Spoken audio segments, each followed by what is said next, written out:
Eh bien, bonjour Lionel. Bonjour Philippe.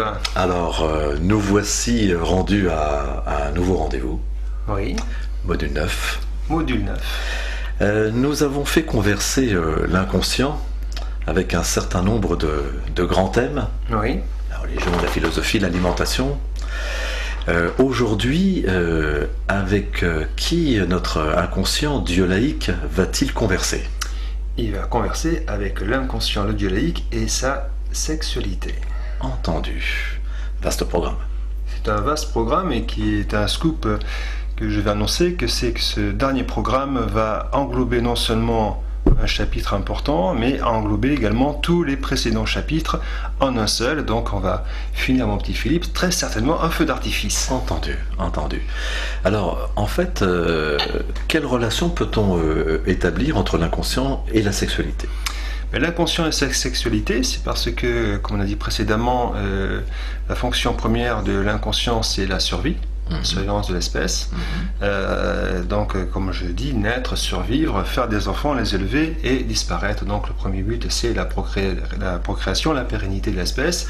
Et comme on l'a développé dans l'épisode de la philosophie de l'instant, c'est éventuellement faire développer la spiritualité de l'homme, pour que l'homme puisse retrouver en même temps que la procréation l'immortalité d'origine, c'est-à-dire que nous étions un, puisqu'on sait pertinemment que lorsque deux êtres ont une relation entre elles, que ce soit par le regard, par la caresse ou par l'acte sexuel, ils ne font qu'un. D'accord. Donc on voit bien que là il y a deux axes qui sont souvent opposés. Il y a un premier axe que l'on pourrait caractérisé de matériel, Oui. hein, le 1 plus 1 avec la création, la procréation d'un enfant, C'est ça. et puis un autre qui est d'ordre spirituel, lui, qui est 1 plus 1, fusion en fait de deux pôles opposés Oui. pour ascensionner, pour ascensionner et pour toucher au divin, c'est-à-dire pour faire en sorte que nous devenions des dieux, hein, c'est-à-dire pour que l'essence divine de la femme et de l'homme dans l'acte sexuel puisse permettre à ces deux êtres de ne former plus qu'un seul être. D'accord. Et donc, en quoi l'inconscient nous est-il, et d'ailleurs nous est-il par rapport à la sexualité? Enfin, quelle est la relation en fait que l'on peut vraiment établir? Mais l'inconscient par rapport à la sexualité, ça permet à l'être humain de retrouver sa place par rapport à lui-même, par rapport à sa propre entité, et se défaire notamment de sa matérialité et de sa temporalité. C'est-à-dire que la sexualité de l'inconscient permet à l'être humain de voyager dans le cosmos, d'une part, de se défaire de ces liens matériels et temporels. Et d'ailleurs, c'est si vrai que lorsque deux êtres font l'amour, eh bien, le temps disparaît, puisque le temps va à une vitesse folle, hein, comme tu le sais, ou tu le sais pas, mais enfin, tu le sais certainement, Philippe. Et nous défait des contingences matérielles, c'est-à-dire que tout ce qui nous touche habituellement disparaît dans l'acte. Et à ce moment-là, il y a la fusion entre les deux êtres, entre le yin et le yang, hein, parce que l'homme c'est le yang et le yin c'est la femme. Cette fusion du yin et du yang se mélange, hein, puisque dans l'homme il y a une femme et dans chaque femme il y a un homme. Il y a un mélange des genres, ce qui fait que on perd sa sexualité masculine ou féminine en termes entité en fin de compte, et en fait on ne devient plus qu'un être à part entière dans la fusion, c'est-à-dire quand on reconstruit l'essence divine de l'être, c'est-à-dire l'immortalité, donc ce que nous étions à l'origine, c'est-à-dire des êtres immortels, des êtres unicellulaires immortels, comme je l'avais déjà dit précédemment. Tout à fait. Voilà. Donc, est-ce que ce type de propos que tu tiens, est-ce que certaines anciennes sciences dans l'humanité ont pu l'évoquer, et si oui, quelle est la science ou la voie plus particulièrement qui a pu en parler? Ben, la voie qui se rapproche le plus de la sexualité de l'inconscient, qui pour moi je pourrais pratiquement dire c'est la sexualité de l'inconscient, c'est le tantrisme. D'accord.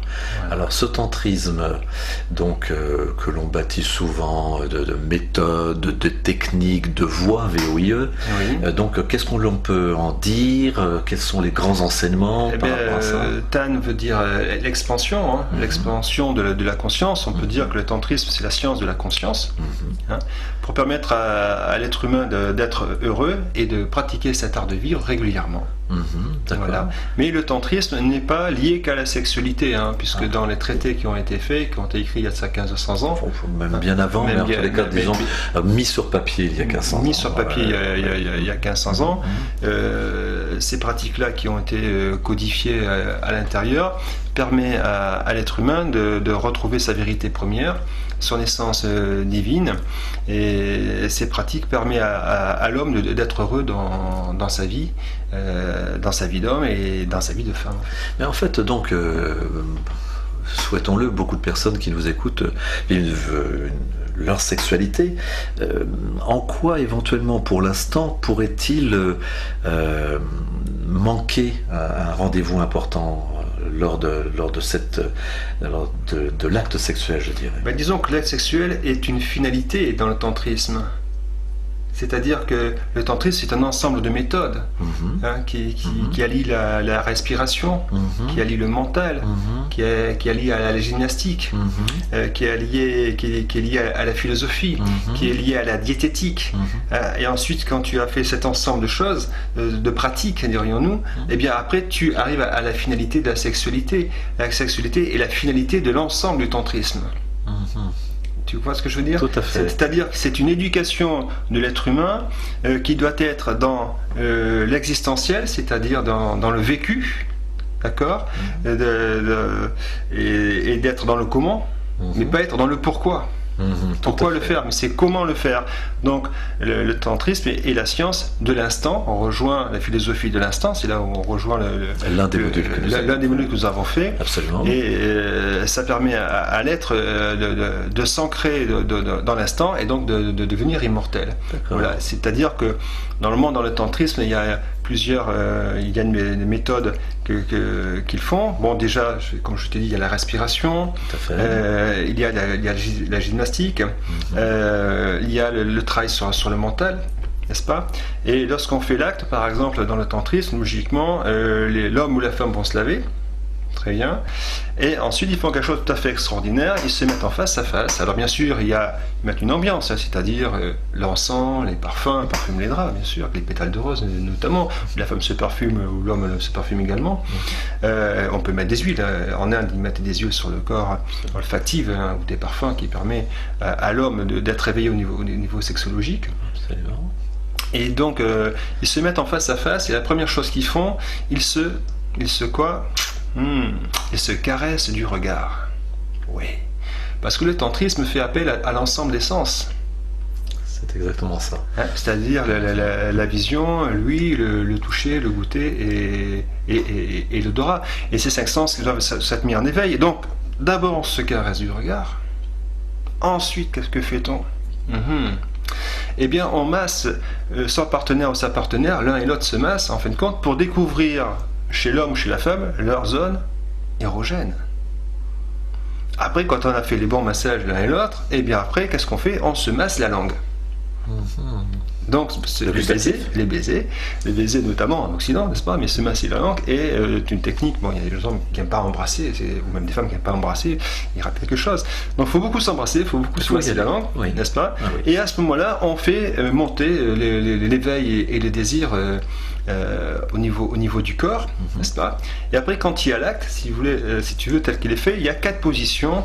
Logiquement que tout le monde connaît, que l'on doit pratiquer régulièrement. Mais là, ça fait déjà 4 heures qui se sont écoulées au moment où tu es en train de nous parler de l'acte. C'est pas faux, donc il faut du temps. Donc les 4 positions, on peut les indiquer. Bien sûr, les 4 positions, c'est indiqué, c'est-à-dire que l'homme est dominant sur la femme.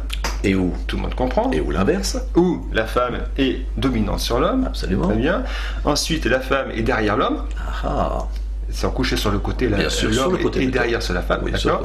Et où sinon? Et sinon, l'homme est en face de la femme, couché sur le côté. Voilà. Et donc, il peut y avoir des variations de position par les bras, par le corps, etc. Il peut y avoir plusieurs variations par rapport à ce niveau-là.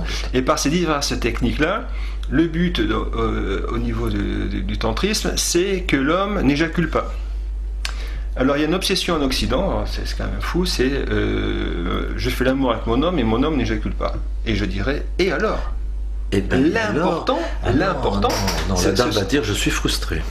La dame va dire je suis frustré parce que il n'y a pas la connaissance du tantrisme. Exactement. Il n'y a pas la connaissance de ce que demande un inconscient. C'est-à-dire que l'inconscient, au-delà de la procréation, qui est son acte premier, la première chose, c'est en même temps que de faire cet acte, c'est qu'il peut y avoir des moments où on éjacule pour la procréation, où l'inconscient est d'accord, mais pour l'élévation de l'être au niveau spirituel, il faut que l'homme retienne son liquide séminal, qui est d'essence divine, n'est-ce pas?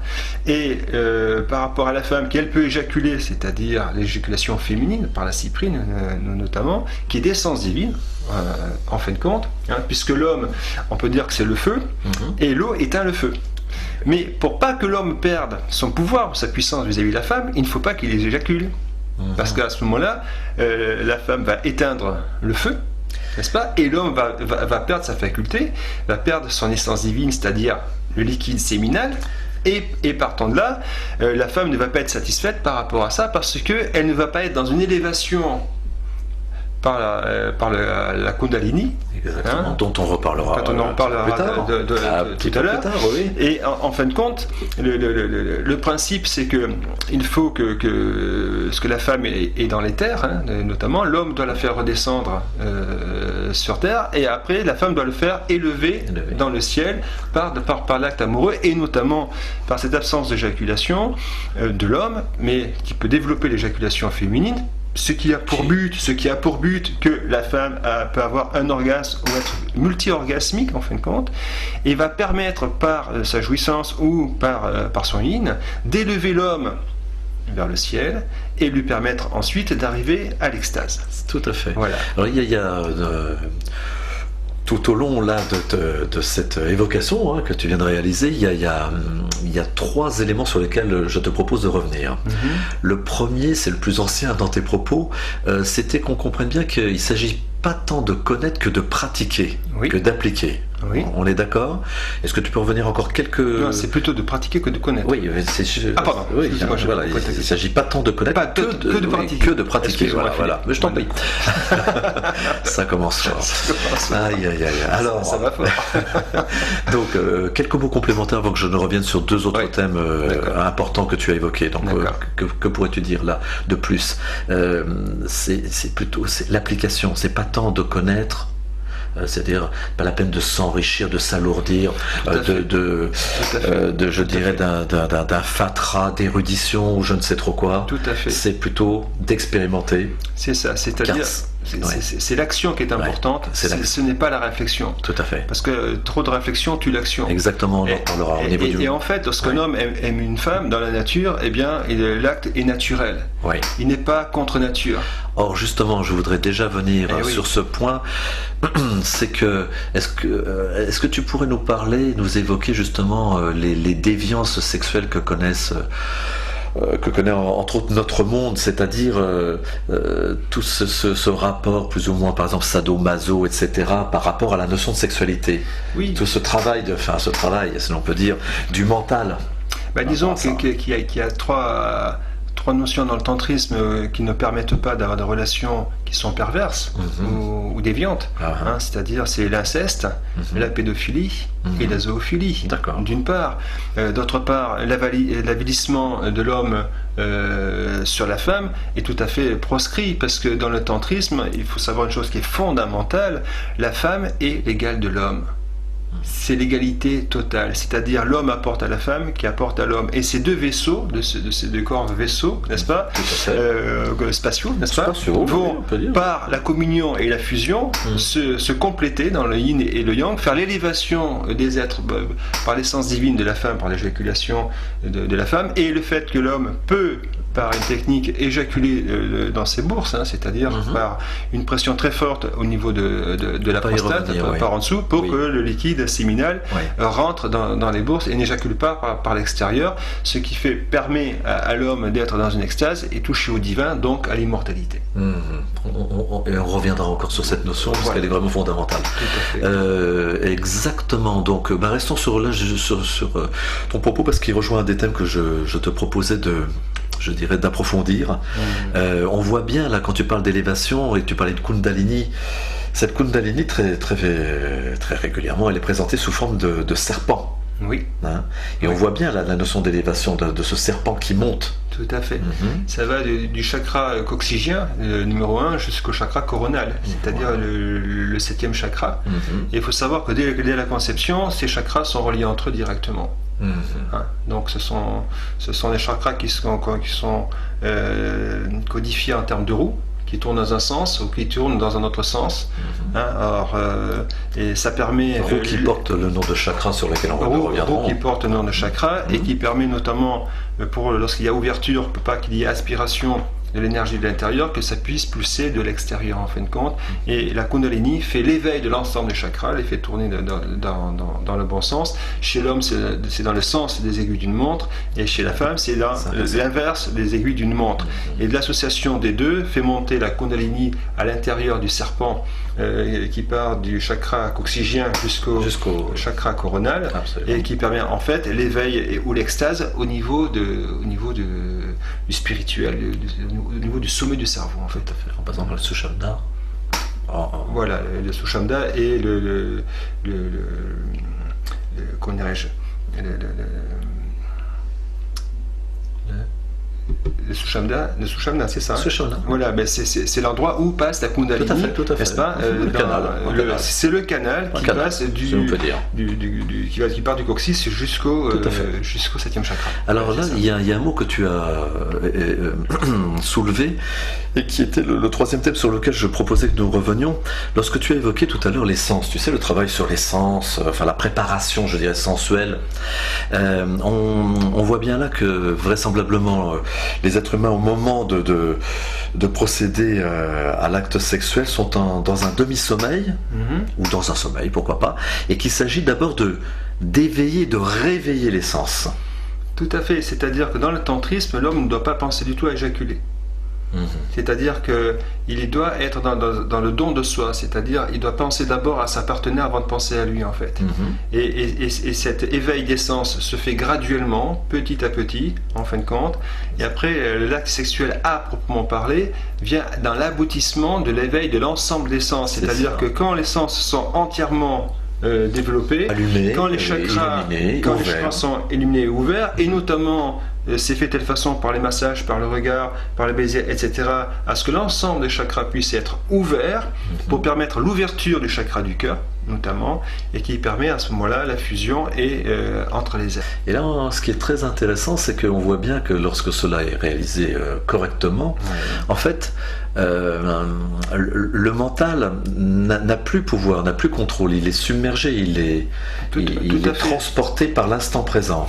Tout à fait, c'est-à-dire que toutes les notions du conscient s'effacent et va se noyer dans l'océan de l'inconscient, n'est-ce pas? Puisque le conscient n'est que la partie émergée de l'iceberg, et dans le rapport du tantrisme, il se noie à l'intérieur de l'inconscient, et donc toutes les valeurs qu'il peut avoir, qu'elles soient matérielles ou temporelles, disparaissent complètement au profit de l'intemporalité et de l'immatérialité, c'est-à-dire à ce moment-là de l'immortalité de l'être. Car lorsqu'on est vraiment dans l'instant présent, on échappe au temps. Quand on est dans l'instant présent, c'est comme si tu étais dans le cosmos. Donc toutes les notions temporelles et matérielles qui existent sur Terre disparaissent, et à ce moment-là, tu es transporté dans le cosmos. C'est-à-dire tu deviens un être cosmique. L'homme et la femme deviennent deux êtres cosmiques qui ne sont plus dans la notion du conscient qui a disparu en fin de compte. C'est-à-dire qu'en fait, c'est comme si on quittait la planète du conscient pour aller au-delà du conscient, de l'encéphale, pour aller dans l'univers, à l'intérieur de l'univers, qui est situé dans le système nerveux entérique en même temps. Et l'association des deux fait que ça fait un lien entre l'intériorité de l'univers de l'inconscient et le passage à l'univers extérieur. En fin de compte, ça relie l'intérieur et l'extérieur, parce que tout ce qui est en haut est en bas, et tout ce qui est en bas est en haut, et ça rejoint tout à fait la table d'émeraude. Absolument, de notre cher ami Hermès Trismégiste, et plus anciennement appelé Thoth. Effectivement, sinon on continue là dans ce que tu viens de nous dire. Très, très souvent, lorsque schématiquement ou visuellement nous est présenté où sont présentés les chakras et la Kundalini, on voit bien qu'il y a une conscience cosmique, c'est-à-dire que cette ascension, via une forme de serpent qui s'enroule et qui monte, énergétique, on va revenir sur le mot énergie, traverse, si l'on peut dire, le crâne, pour se répandre dans l'univers. Et effectivement, la vision que tu nous donnes, d'ailleurs, elle est holographique, c'est comme un hologramme, c'est finalement où est l'intérieur, où est l'extérieur. En fait, l'intérieur et l'extérieur, c'est la même chose, c'est un. Tout à fait, c'est-à-dire que l'avantage du tantrisme, c'est que de matériel on devient immatériel en fin de compte. Exactement. On dépasse la condition humaine pour être dans une dimension divine en fait. Et là encore, on voit bien la limite du mental, de ce fameux conscient qu'on a souvent plus ou moins opposé durant nos modules, ou en tous les cas différencié de l'inconscient, c'est que ça dépasse les mots, ça dépasse le langage. Ce que des êtres vivent lors d'une sexualité digne de ce nom échappe à la possibilité de toute phraséologie. On est bien d'accord. Tout à fait, c'est-à-dire il n'y a pas de mots suffisants pour comprendre que les deux corps qui sont en fusion deviennent pure énergie. C'est-à-dire qu'à partir du moment où on devient énergie, c'est-à-dire on devient lumière. Oui. Et à partir du moment où on devient lumière, on est transposé dans l'espace et on devient immatériel. Ouais, c'est ça. Et c'est-à-dire qu'on redevient ce qu'était l'univers à l'origine. C'est-à-dire des corps gazeux ou des corps énergétiques qui étaient en surface, mais qui n'étaient pas matérialisés par nos corps. D'où des notions, d'où une conjugaison de mots puissants quand on parle de sexualité, c'est-à-dire à la fois la notion de jouissance et la notion de libération. Oui. Si l'on boucle ou si l'on fait un lien avec ce que tu as évoqué au tout début, on pourrait associer, dis-moi si je me trompe, on pourrait associer la notion de jouissance plutôt à des aspects de procréation, liés à alors que la notion de libération serait plus proche du deuxième aspect, c'est-à-dire une spiritualisation, une dématérialisation, etc. C'est ça. L'extase, d'arriver à l'extase divine. Tout à fait. Et donc ce fameux mental, j'y reviens quand même parce qu'il faut vraiment l'évoquer, ce fameux mental omniprésent dans nos sociétés depuis pas mal de temps, en fait dénature complètement, ou en tout cas énormément, la formidable opportunité que présente une sexualité digne de ce nom. Tout à fait. Et en plus, ce qui se passe, c'est que dans les religions telles qu'elles sont faites, notamment la catholique judéo-chrétienne, ce qui est effrayant, c'est qu'il y a le tantrisme au niveau indien. Il y a le dérivé du tantrisme, le taoïsme, qui est très connu au niveau chinois. Il existe un tantrisme musulman. Voilà, ça c'est stupéfiant, mais il n'y a pas de tantrisme catholique. Voilà, ni protestant, ni quoi que ce soit. Et donc, on enferme l'homme dans le mental. Et on le fait devenir fou, parce que si l'être humain n'a pas une bonne sexualité, on sait très bien, nous, les analystes, thérapeutes, analystes, psychanalystes ou psychologues, ou etc., notamment psychanalystes, on sait très bien que les névroses se développent, que les maladies du corps se développent et que les maladies mentales se développent. Donc, avoir une bonne hygiène de vie par la science de la conscience qui est le tantrisme permet à l'être humain, d'une part, d'être épanoui, d'être heureux, de faire que tous ses organes vitaux soient en pleine forme, et en fin de compte, développe l'essence divine de chaque être qui empêche le vieillissement de chaque homme. Parce que je vais te citer un exemple. Il y a un homme qui était avec une femme, où il a eu des enfants, donc c'est très bien. Et cet homme, au niveau de sa sexualité, s'est éteint petit à petit par usure du couple, etc., etc. Puis son épouse a eu un grave accident, donc il a dû, sa femme étant tout à fait inopérante, il a pu trouver une autre personne pour survivre, parce qu'il ne pouvait pas. Bon, ce qui s'est passé, mais encore cette deuxième fois, elle a encore éteint, etc. Il s'est épuisé, parce que là, pour le coup, il éjaculait trop, et il n'avait pas arrêté. C'était pas dans le tantrisme, là, c'était plutôt d'un défoulement, etc. Parce qu'il était trop retenu auparavant. Une non-régulation. Et ensuite, ce qui s'est passé, bizarrement, la vie a fait que, lorsqu'il est arrivé à l'âge de 45 ans, eh bien, cette personne a rencontré une femme qui était son égal au niveau tantrique en fait, puisqu'il avait étudié le tantrisme indien, et cette femme avait réveillé tellement sa sexualité qu'il a retrouvé en quelques rapports avec cette personne une sexualité qui était équivalente à celle qu'il avait à l'âge de 17 ans. Mm-hmm. Donc en fin de compte, ce qui veut dire dans le tantrisme, si on trouve l'équivalent féminin en face, bien chaque femme peut réveiller en l'homme sa propre sexualité et le faire rajeunir tout à fait à ses débuts, lorsqu'il avait commencé le premier acte avec sa première femme. Tout à fait. Pour te dire que ce qu'on appelle l'élixir de jouvence, j'allais t'en parler. Et l'élixir de jouvence, qu'est-ce que c'est? On pourrait dire que pour l'homme, c'est l'éjaculation féminine. C'est-à-dire que plus un homme fait éjaculer une femme, plus la femme le rajeunit. Alors là, encore avec tes propos, ça ouvre, enfin, ça nous permet de revenir sur plusieurs pistes. Si on reste juste sur la dernière, là, ça peut expliquer un certain nombre de pratiques plus ou moins bizarroïdes liées à la sexualité par tout un ensemble de sectes, voire de sectes qui ont réussi, donc de religions. Oui. Hein, c'est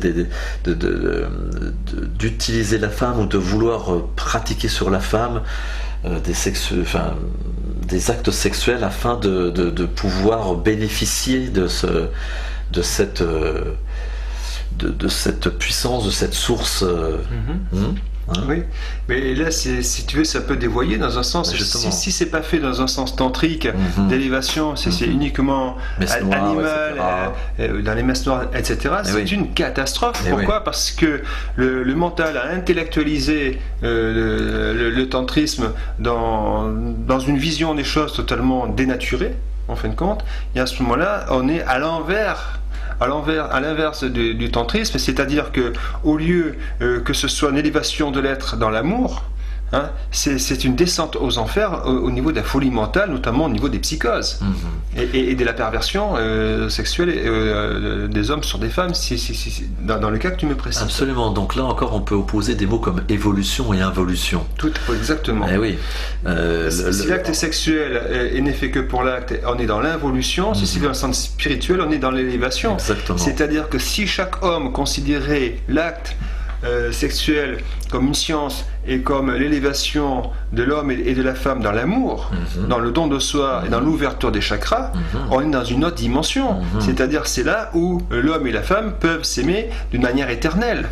Mais si ce n'est fait que pour l'acte, rien que pour l'acte, pour dégorger poireaux, comme dit vulgairement en Occident, c'est certain qu'on va vers une involution du couple et vers une rupture du couple, et on va vers la course au sexe, entre guillemets, qui est une aberration totale et qui est en opposition totalement avec le tantrisme et en opposition totalement avec ce que veut l'inconscient de l'homme. Et là on voit bien le rôle du mental qui, pris par le temps, va travailler sur le passé, le présent, le futur. Donc on voit bien que si on parle du passé, c'est-à-dire juste avant l'acte sexuel, il y a des préjugés, des a priori. Si je reviens par exemple sur une religion que tu as évoquée, la femme est inférieure à l'homme, donc d'ores et déjà avant même l'acte sexuel on est déjà dans l'erreur. Durant l'acte sexuel, n'étant pas dans le présent ici et maintenant, n'étant pas dans une vérité, on est dans du fantasme ou un travail de la pensée au moment de l'acte sexuel, suivi derrière par la suite, dans le futur, de toutes sortes de frustrations, de déceptions par rapport à ce que l'on a vécu.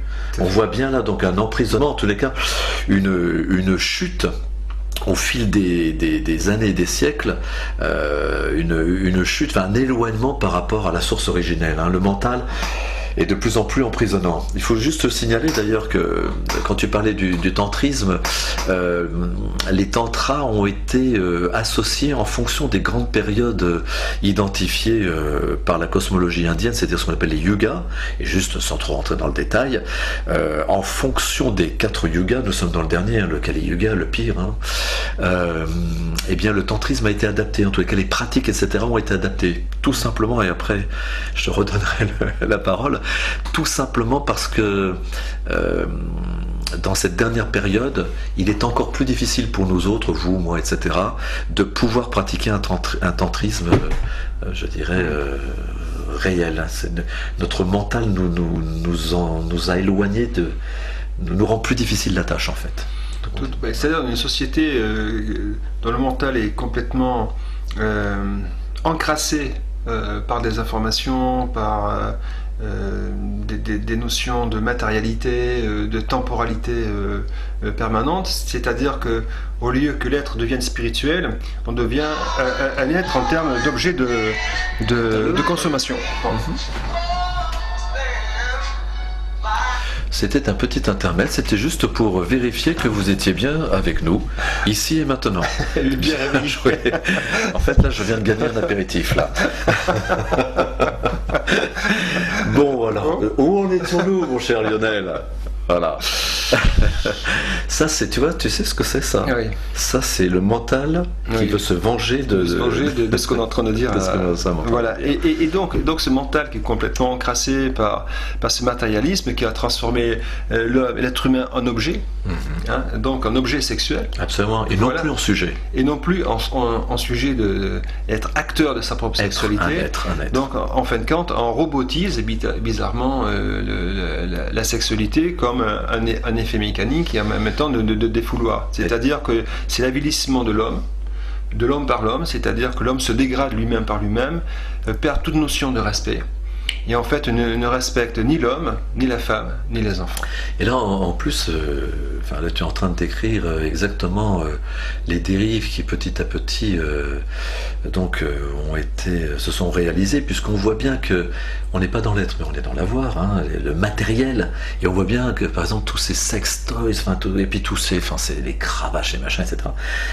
S'entourer en fait de matériel pour essayer d'avoir des frissons ou des sensations qui nous apporte de la satisfaction, mais on voit bien que c'est une impasse, on voit bien qu'on est sur des chemins égarés.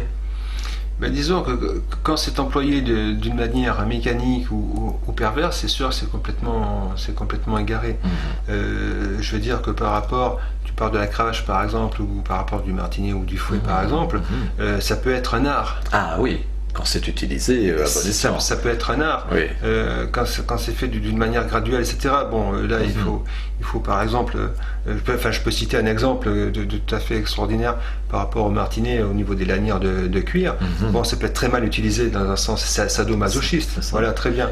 Mais on peut faire par exemple ce qu'on appelle le massage par les lanières de cuir. Tout à fait. Et le massage par les lanières de cuir, c'est extrêmement simple, c'est-à-dire qu'au lieu de fouetter, on laisse tomber les lanières d'une manière très douce sur la peau, ça fait comme ça. Absolument. Et ce massage, on peut le faire en rotation sur le dos par exemple, au niveau des jambes, et là ça fait un effet au niveau vibratoire tout à fait extraordinaire. Bon, ça peut être de l'art, d'accord. Dans un sens, si tu veux, où ça va réveiller l'essence de la personne et permettre par le massage ou par la vibration par rapport aux lanières de faire, par rapport au niveau du Kundalini par exemple, de faire l'ouverture des chakras par rapport au niveau du dos. Absolument. Tu vois, et tu pars du coccyx pour remonter jusqu'au rachis cervical. Donc ce sont des choses qui peuvent être faites, mais dans un sens où ça confine à de l'art, où ça confine au respect de l'être. Et surtout, et l'homme peut le faire sur la femme, mais la femme à égalité. Pour les hommes, je vous le dis, la femme peut le faire sur l'homme. Et surtout, on voit bien, tu viens de le faire, le tapoter, tu l'as exprimé avec tes doigts. On n'est plus dans la brutalité, non. On n'est plus dans la violence. Non. C'était presque de l'acupuncture que tu faisais pour moi. De l'acupuncture, c'est-à-dire en fait, c'est des points d'énergie qui sont de manière, je dirais, fine, souple, donc réveillée. C'est ça. Voilà, mais là on est dans une autre logique, absolument. On est dans une autre dimension, c'est-à-dire que c'est le respect de l'autre.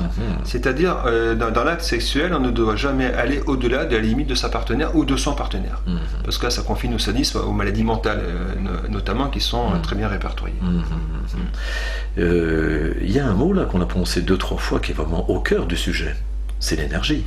Tout à fait. Le tantrisme, c'est la science de l'énergie, en fin de compte. C'est très énergétique. Ça rejoint le tai chi chuan, ça rejoint le qigong, qui sont des techniques énergétiques, qui peuvent être une gymnastique, qui peuvent être des techniques de massage également, qui permettent justement d'ouvrir les chakras. Et en fait, tout le but du tantrisme, du qigong ou tai chi chuan, qui est une gymnastique chinoise, ça permet l'ouverture des chakras de l'être humain du premier jusqu'au 7e chakra. Alors au niveau des chakras, on peut citer ce que ça veut dire, le chakra numéro 1. Tout à fait, c'est le chakra qui part, si tu veux, au niveau du périnée jusqu'au bas des jambes. Oui, mais là, mon cher ami. Oui, qu'est-ce qui se passe? Mon cher ami, c'est là que tu vas nous légitimer la bonne raison d'avoir mis en module 9 la sexualité. C'est le moment ou jamais. Eh oui. Parce que si je joue le quidam, mon cher ami, je comprends difficilement.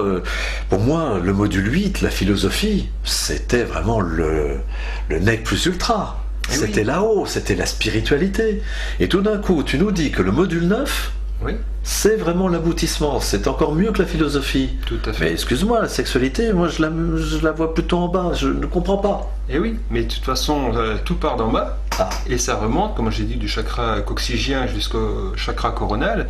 C'est-à-dire que par l'acte sexuel, par l'ouverture du chakra du bas, tu vas faire ouvrir l'ensemble des chakras à l'intérieur. Donc le chakra du 1, c'est le chakra de la libido, donc de la sexualité et du sentiment de sécurité. Après, tu fais remonter le chakra de l'envie. Après, tu fais monter le chakra de l'énergie, le jaune. Après, de l'espérance. Après, d'envie de parler. Après, au niveau du cérébral. Et après, au niveau du coronal. Tout à fait. Donc, en fin de compte, tu passes de 1 à 7. Et tu traverses en plus 7 couleurs. Et tu traverses les 7 couleurs qui du sont... spectre... du spectre de la lumière. Du spectre lumineux. La lumière, parce que absolument. Et on devient de fait un être de lumière. C'est pour cela que je peux le rappeler, bien sûr. Voilà. Mais par rapport, pourquoi c'est le 9e l'aboutissement de l'ensemble des travaux? Parce que ça rejoint la découverte du Big Bang philosophique, parce que la fusion de deux êtres, ça crée une étincelle de vie. Donc par l'enfant, et etc. Donc, ça crée l'étincelle de vie, donc c'est l'étincelle du Big Bang philosophique, ça englobe donc le chapitre 1, ça englobe l'inconscient et son langage, puisque le langage de l'inconscient est un langage également énergétique, dans un sens, lorsqu'on fait l'amour, on déclenche tous les langages de l'inconscient au niveau des intuitions, les intuitions sont au maximum. Absolument. Sa réaction, son alimentation, non, autant pour moi, je reprends, c'est l'alimentation, autant pour moi, le numéro 2 c'était l'alimentation, c'est-à-dire que pour bien alimenter l'ensemble des chakras, il faut bien vous alimenter pour que lorsque vous faites un acte amoureux, vous puissiez être en conséquence. D'ailleurs, c'est si vrai que pour faire une métaphore au niveau de la diététique est parfaite par Casanova par exemple, qui buvait du lait ou des œufs, ou qu'on mange du gingembre ou du ginseng, qui sont des produits au niveau de la pharmacopée qui était très étendue en Extrême-Orient, qui permet à l'être de garder sa vigueur sexuelle. Donc l'alimentation est très importante, donc ça englobe ce chapitre-là. Sachant qu'en plus là tu évoques l'alimentation, je dirais matérielle, mais qu'on pourrait rappeler la notion d'alimentation spirituelle aussi, mais continuons. Tout à fait, mais si tu es affamé, tu ne peux pas déclencher la spiritualité. Ensuite, ça englobe le chapitre de l'inconscient et son langage, je viens d'en parler précédemment, vous m'excusez, j'ai fait un manqué. Son langage, c'est-à-dire que c'est le langage de la vie, c'est le langage de l'énergie, en fin de compte également, par rapport à l'intuition et de ce qu'il faut faire. Et donc ça développe l'intuition intérieure. Et sachant que là, on peut établir des passerelles avec, par exemple, des yogas tantriques, etc., qui rappellent que, par exemple, l'une des voies les meilleures pour parvenir à ce genre d'extase, c'est la méditation, par exemple. Il ne faut pas l'oublier. Donc c'est un des langages, souviens-toi. C'est un langage de la méditation qui est un langage d'autosuggestion par rapport à son inconscient, à son être intérieur divin. Complètement. Mais dis-moi, ensuite, alors... chapitre numéro 4, réaction au conscient, effectivement, parce que le conscient n'ayant pas voix au chapitre, sa réaction au conscient, c'est-à-dire que par la montée de la Kundalini, le conscient disparaît, donc il est dissous par la Kundalini et par l'acte par lui-même. En fait, son action est annihilée, c'est-à-dire qu'il est dissous. Tu dis dissous. Il est dissous, carrément. Tu le dissolves. Je le dissolve. Il est fondé. Mais le lendemain, il est là. Mais non, mais tu sais bien que tu avais dit que il baigne dans le révélateur de l'inconscient. Bon sang, il se souvient de tout ce que je dis. Je me rappelle tout ce que... Action inconscient, ça englobe également donc sa médecine, parce qu'effectivement, parce que lorsque vous faites l'amour, vous déclenchez les endorphines, la dopamine, l'encéphaline, vous régulez la sérotonine, vous régulez le plan hormonal et endocrinien. La testostérone chez l'homme, ça la fait remonter, la progestérone oestrogène chez la femme. Et au niveau hormonal, la femme et l'homme ne souffreront d'aucune maladie ni de tumeur grâce à ça. Tout à fait. Après, l'inconscient et sa religion, c'est-à-dire que la spiritualité, lorsque vous êtes dans l'extase et vous touchez au divin, c'est-à-dire nous devenons tous des dieux, Donc rendez-vous compte. Donc on rejoint le chapitre de l'inconscient et sa religion. En fait, ce moment de sexualité, c'est un bon moment pour vraiment se rappeler que nous sommes des dieux. Nous sommes des dieux. Et j'ai encore fait un acte manqué. Le 5, c'est le 6. J'allais te dire. Et oui, parce que le 5, c'était sa médecine, effectivement. Non, sa médecine, j'ai dit que ça développait. Non, je ne sais plus où tu en es. Si, la médecine, j'avais déveppé. Alors, ça développait l'encéphaline, la dopamine. Tu l'avais dit. Oui, j'avais dit. Continuons. Excusez-moi. Donc, 6, c'est-à-dire que. Sur les terres. Et sa religion, spiritualité. Ça rejoint sa politique, parce qu'effectivement, de faire bien l'amour avec sa femme, ça peut être une politique du couple, tout simplement. En tout cas, c'est une approche très démocratique. C'est une approche très démocratique. Et une personne, une voix. L'inconscient et sa philosophie, parce qu'on peut considérer que le tantrisme peut être aussi une philosophie de vie, un art de vie, n'est-ce pas? Et puis l'inconscient et sa sexualité, on est en plein dedans. Donc ce chapitre-là, vous m'excusez pour un peu c'est quelques errements au niveau des épisodes, mais enfin qu'importe, nous sommes compris, c'est-à-dire que ce dernier chapitre reprend l'ensemble de nos chapitres préexistants. C'est le feu d'artifice, c'est le bouquet final, c'est l'éjaculation terminale de nos travaux, excusez-moi, mais enfin ça peut être... Non, on va le retenir parce qu'il ne faut pas qu'on éjacule, mais en interne, au niveau de nos propos, pour confiner à l'extase. Bon, ça c'est une petite métaphore pour rire un petit peu. D'accord, petit clin d'œil. Petit clin d'œil. Oui, oui. Et on voit bien que... Et ça reprend également l'ensemble de ces travaux-là, l'ensemble du tantrisme. Le tantrisme parle également du langage de l'inconscient, de la philosophie de l'inconscient, de la médecine de l'inconscient, de la spiritualité de l'inconscient, etc.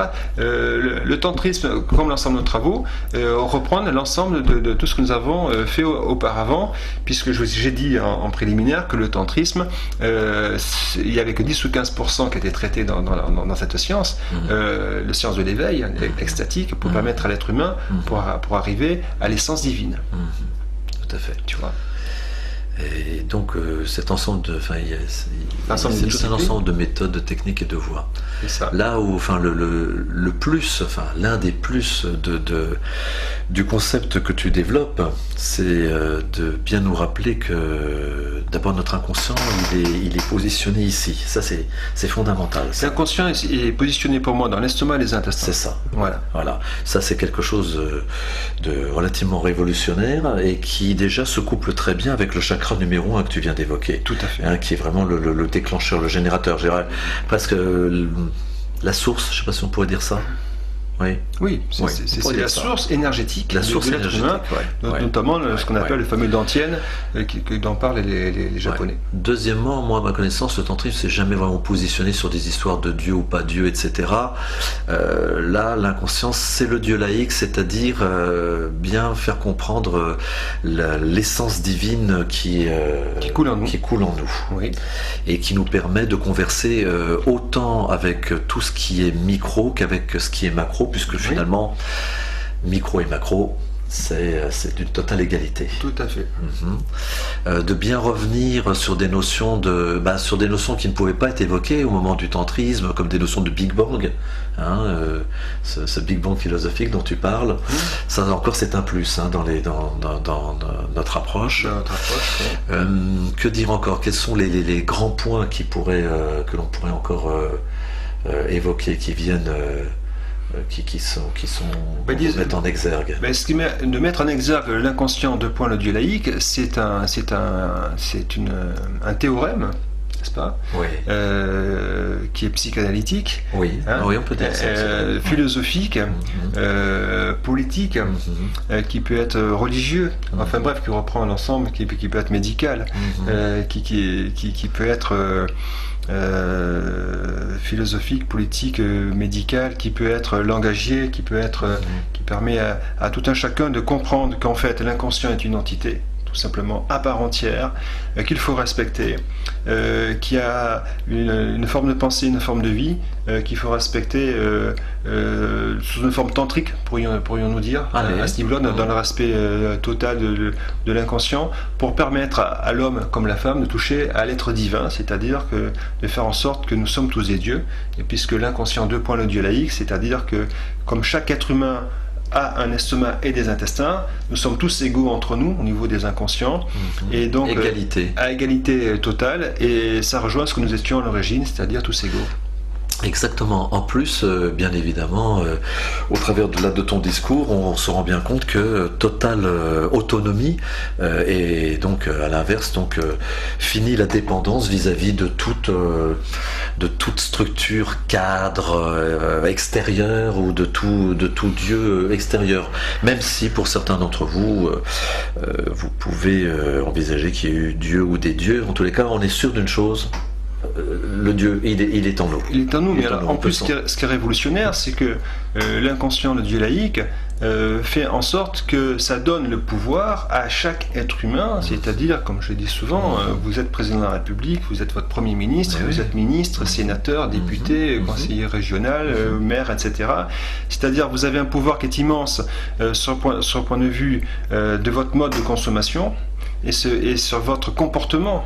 Et il ne faut plus être dans le pourquoi, mais il faut être plutôt dans le comment, dans la praticité, c'est-à-dire pratiquer, c'est-à-dire que vous soyez les praticiens de votre propre vie, que vous soyez acteurs de votre propre vie, que vous ne restiez pas prisonnier devant la télévision qui vous abétit complètement. Il y a Michel Serres, justement, à ce sujet, entre autres, qui avait parlé d'une histoire qui est de savoir quelle est la différence y a-t-il entre un prisonnier qui est de droit commun, qui fait 5 ans de prison, par exemple, dans une cellule, qui regarde la télévision, et quelqu'un qui est libre dans sa salle à manger et qui regarde la télévision. Mais il a fait la démonstration gentiment que tous les deux sont prisonniers. Ils sont prisonniers, ils sont dans un endroit dépendants, qui sont attachés à leur fauteuil et ils ne peuvent pas enlever leur regard de l'écran. Donc en fait, le mental emprisonne le corps qui est immobile. Et à partir du moment où vous êtes dans l'immobilité, vous êtes des morts vivants. Quand le mental est trop prégnant, vous êtes des morts vivants. Si vous pratiquez le tantrisme, c'est être dans le mouvement, c'est être dans le mouvement permanent. C'est-à-dire que lorsque on a un rapport avec une femme, par exemple, eh bien quand on rentre à la maison, on ne va pas penser à se mettre devant la télé et couper la communication avec sa femme. Pourquoi ? Parce que l'être humain va complètement se rater sur un point de vue cosmologique, sur le point de vue philosophique et sur le point de vue métabolique et physiologique. Oui, c'est-à-dire il va tomber malade de plus en plus à ce niveau-là, alors qu'il a une femme qu'il adore, etc., qu'il s'en occupe. C'est-à-dire que la femme est la force de l'homme, la force de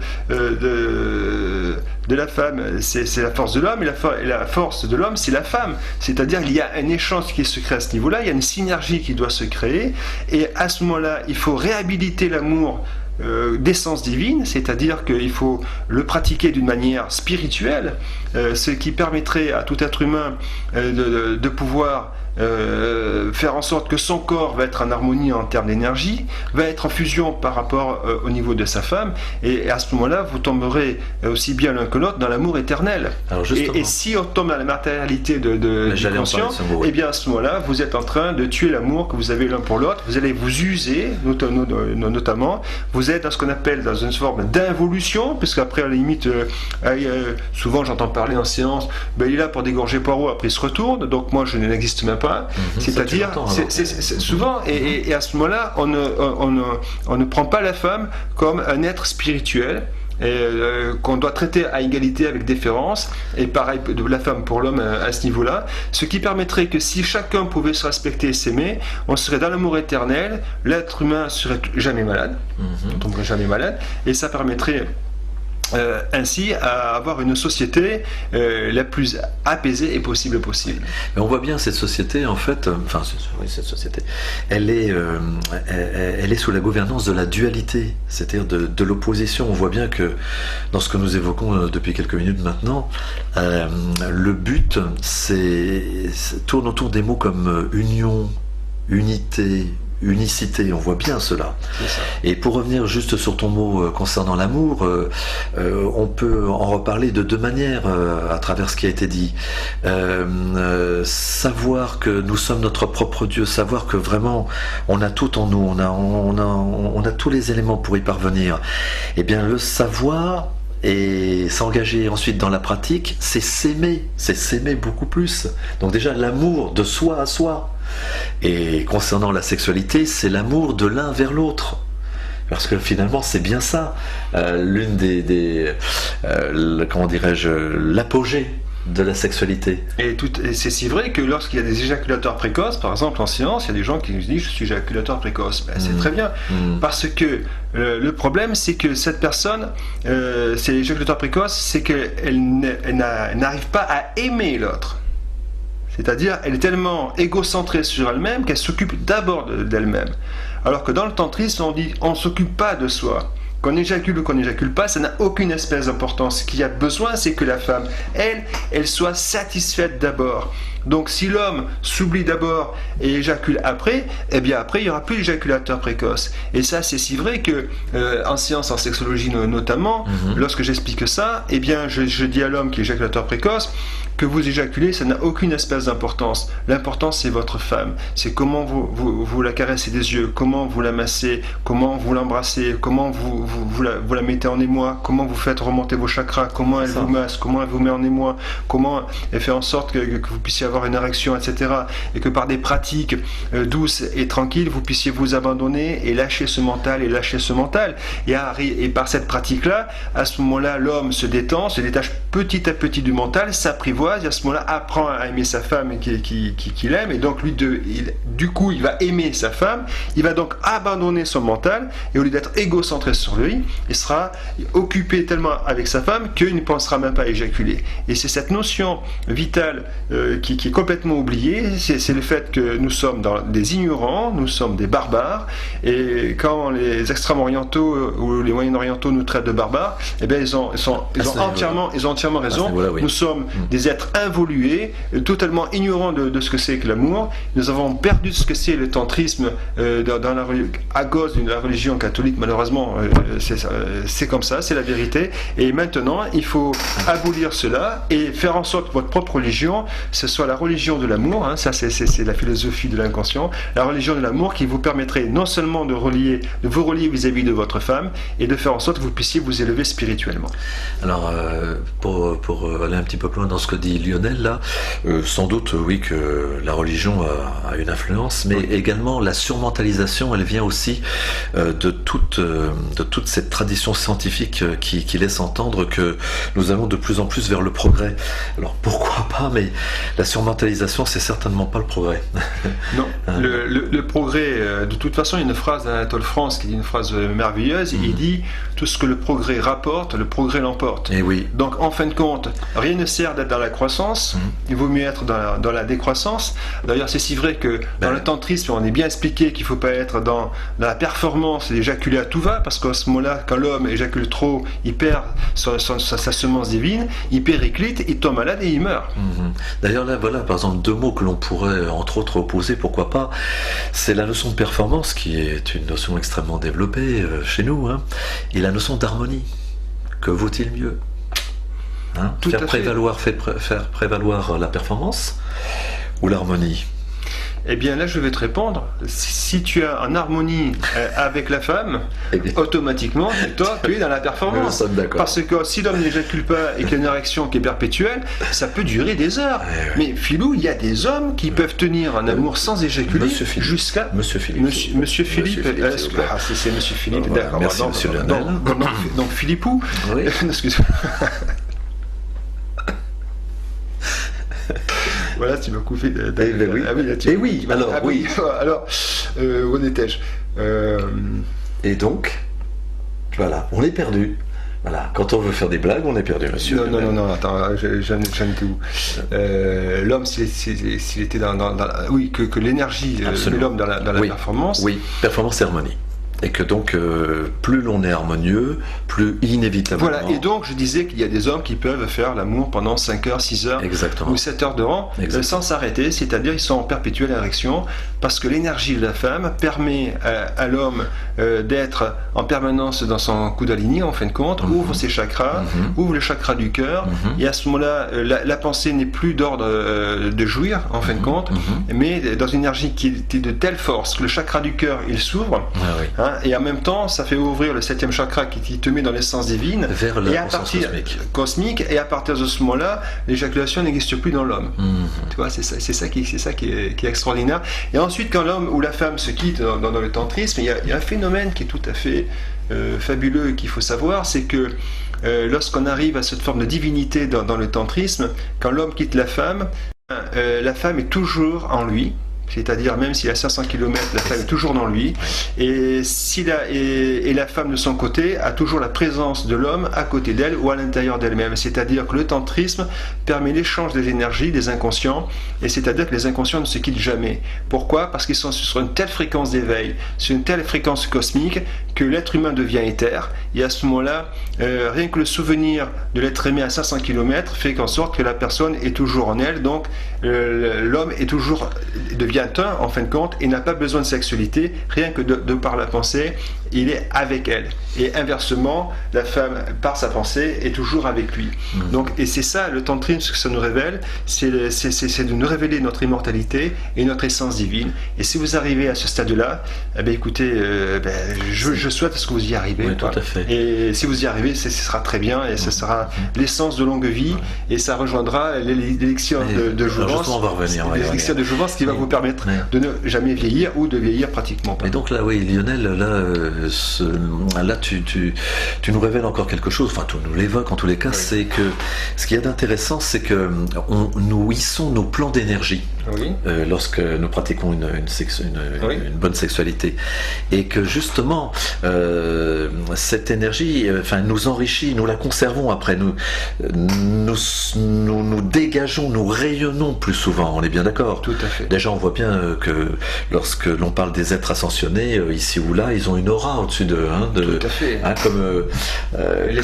Comme les saints. Quand on représente un saint, graphiquement parlant, on le représente avec une auréole. Tout à fait. Les êtres ascensionnés, en fait, dégagent une aura. Oui.